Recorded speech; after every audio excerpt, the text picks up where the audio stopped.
Pranav sir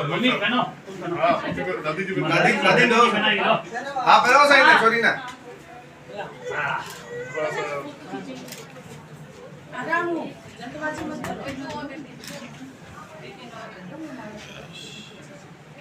mummy करो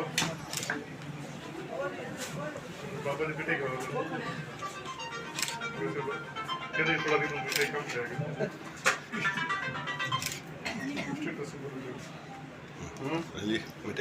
मिठाई खिलाओ सर। हाँ आप मिठाई खिलाओ सर।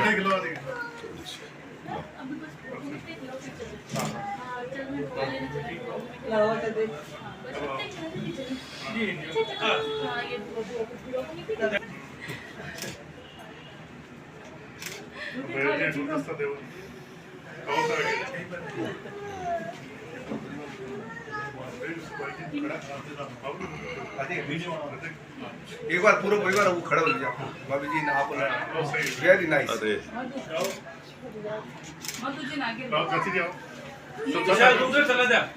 सफलता का श्रेय तो डेफिनेटली मेरे परिवार को है। मम्मी पापा भैया भाभी मेरे भाई इन लोगों ने मतलब बहुत सपोर्ट किया है, बहुत एनकरेज किया है। पढ़ाई मैंने की लेकिन जो पीछे पिलर की तरह खड़े थे कि तू कर हम खड़े हैं, कुछ भी होगा अच्छा हो या बुरा हो हम खड़े हैं, वो ये थे। तो मनोबल इन्होंने बहुत बढ़ाया, इस वजह से आज यहाँ तक पहुंच गई। तो श्रेय इनको है और मेरी दादी का आशीर्वाद, मेरे ईश्वर का आशीर्वाद, तो इस वजह से पहुंच गई हूँ। तो श्रेय उनको है। और सफलता के कारण तो मेहनत थी, कंसिस्टेंसी थी, डिसिप्लिन था और लगन थी कि करना तो है ही, कितने भी टाइम लग जाए, कुछ भी हो जाए, कोई ऑब्स्टेकल आ जाए, करना तो है। उनसे ये रिक्वेस्ट है कि अगर आपको ये करना है, जेन्युइनली आपको इंटरेस्ट है तो बहुत मेहनत से कीजिए। ऑब्स्टेकल्स आएंगे, कई बार हो जाती है ऊपर नीचे, एग्जाम इतना बड़ा है, सिलेबस इतना लंबा है, इतनी कंसिस्टेंसी डिमांड करता है कि ऑब्स्टेकल्स आते हैं, लेकिन आपको छोड़ना नहीं है, हार नहीं माननी है। तो मेहनत करने वालों की हार नहीं होती है। मैं तो इसको शुरू से छोटी बच्ची के समान ही इसको देखा और इसकी शुरू से पढ़ाई में रुचि ज़्यादा थी।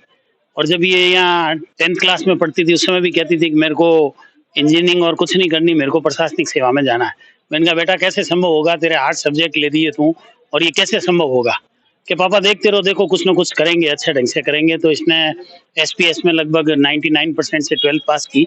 उसके बाद इसी ने खुद ने दिल्ली में पता किया कि मेरा एडमिशन कहाँ हो सकता है, तो इसका एडमिशन वहाँ लेडी श्री राम कॉलेज में हुआ और वहाँ से इसने इंग्लिश ऑनर्स में ग्रेजुएशन किया।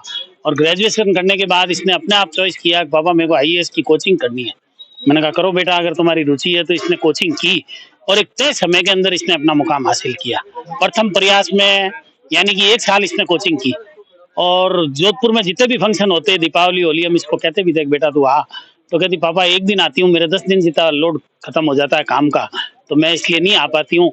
अभी आप सॉरी कहो 2 साल में सारे फंक्शन शादी ब्याह अगर नहीं भी अटेंड करूँ कोई फर्क नहीं पड़ेगा, पर बाद में बहुत अच्छे से अटेंड करूंगी।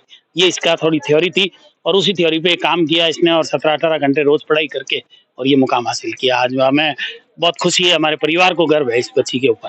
पेरेंट्स को क्या संदेश देना चाहते हैं? पेरेंट्स का तो यही है कि उनको शिक्षा में सहयोग करें और उनको बिल्कुल स्वच्छंद माइंड से, स्वच्छंद दिमाग से उनको सोचने दें। किसी प्रकार का उनके ऊपर दबाव नहीं डालें कि आप ये सब्जेक्ट लें या वो सब्जेक्ट लें। उस बच्चे की जो रुचि है उसमें उसको पढ़ने दें। बहुत मेहनत की है और शुरू से ही उसकी लगन थी पढ़ने की, इसलिए उसने जी जान से अपने मेहनत करके यहाँ मुकाम हासिल किया है।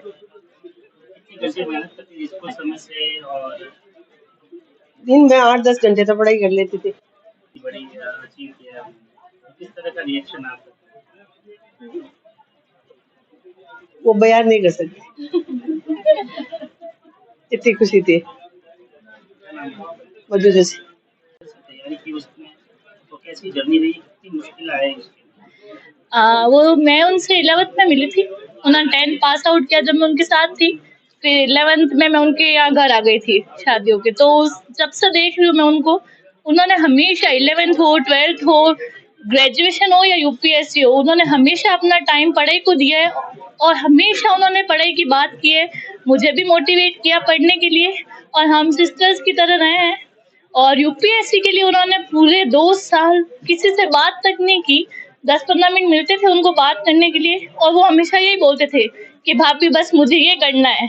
और मेरे नाम के आगे मुझे 3 लेटर्स चाहिए, IAS, और आज उन्होंने ये मुकाम हासिल कर लिया और हमारे लिए ये बहुत प्राउड मोमेंट है और हम इसको बहुत एंजॉय भी कर रहे हैं। मेहनत उन्होंने बहुत की और वो दिन में 15 घंटे हमेशा पढ़ते थे यूपीएससी के लिए और आज उन्होंने ये मुकाम दिखाया हमें और हम भी इस खुशी को एंजॉय कर रहे हैं।